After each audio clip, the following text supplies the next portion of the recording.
Today is a day for celebrations. We celebrate a very important event in European history, Bulgaria and Romania accession to the European Union. Welcome to the European Union. Добре дошли в Европейския съюз. Така България влезе в живота на европейското семейство преди 10 години. Посрещнаха ни с думите: от утре Европа ще започне от България. Така всички български граждани се хванаха за българската мечта. Придобиха правото да пътуват, учат, работят, живеят и дори да развиват собствен бизнес във всяка една от държавите членки на Евросъюза. По рождение с тези права е и 10-годишният Илия от Хасково, който проплаква едва 3 дни след официалното приемане на България в Европейския съюз. Европейския съюз е съюз, който помага на всяка една държава, която е в него.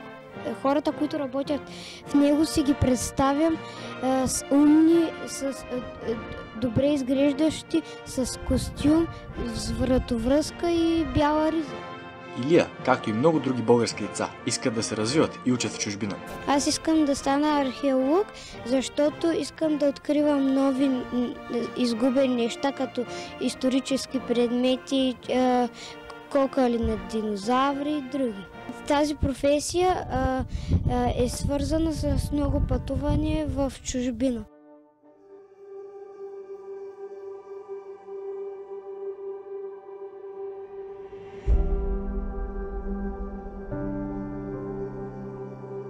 Влизането на страната ни в Евросъюза обедини хората около надеждите, че децата им ще живеят в една демократична и съвременна държава, но знаеха, че те първа предстои заедно да вървят по един нов път – пътят към Европа.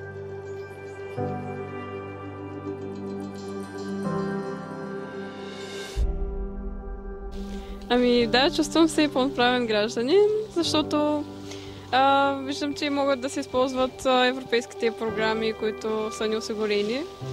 И виждам, че се дават повече възможности за хората, които искат да се развиват. Да, разбира се. До една степен се чувствам, защото, разбира се, казано, ние сме в Европа и сме европейски граждани. По принцип, хората би трябвало да се чувстват. Но факта, че в България малко все още не е развита тая идея, че сме част от Европейския съюз. Да, чувствам се, разбира се. България обаче продължава да е една от най-бедните държави в Европейския съюз. Все пак за 10 години у нас минималната заплата се е увеличила от 180 лева на 460 лева.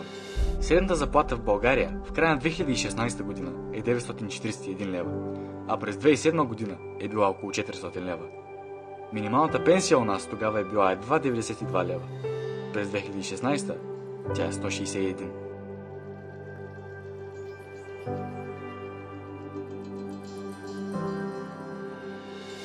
Според мен това, което ни достига, е предимно опит и стремеж за успех. Самочувствие ни не достига. Мисля, че това зависи от самите нас. Ние трябва и ние да даваме нещо, не само да искаме. Мен трябва да се променим, ние самите хора трябва да се променим. Аз така смятам. Менталитетът е най-важно, естествено, че така, най-вече менталитет.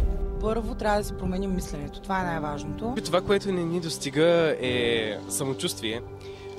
Това да се подкрепяме едни в други.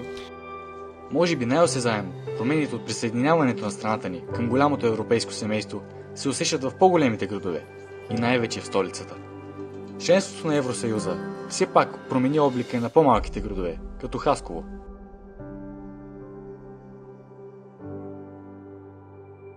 Доста по-голями, смисъл стоиш на сгради, нови събития и интересни неща, които се случват. Хасково беше един такъв град, като дойдохме, просто град от селски, че бих казала, но сега, последните години, той придоби европейски вид. Да, сериозна промяна и в облика на града, да, тук съм съгласен, наистина център светна, всичко е много добре направено, да. Живея тук от 3 години и това, което виждам, е доста хубаво. Градът ни стана много красив. Много туристи го посещават напоследък. Туристически обекти и атракции има. Малко по-хубав е, да. Аз по принцип съм в чужбина, работя там и през 6 месеца така пътувам за тук и има промяна. Мога да кажа, че има. През миналото десетилетие България бе критикувана неведнъж от Европейския съюз. Въпреки това, българите са едни от най-големите еврооптимисти в Европейския съюз, според изследване на Gallup International в 14 страни членки. Сондажът е проведен сред 796 души между 1 и 7 юли 2016 година. Цялата страна, дни след британското решение за напускане на Европейския съюз. Естествено беше твърдението: Европейския съюз скоро ще се разпадне. 46% отговарят отрицателно, 26% положително, а останалите се затрудняват да дадат отговор. Според социолозите, българите започват да имат самочувствието, че гласът на България вече се чува в Европа.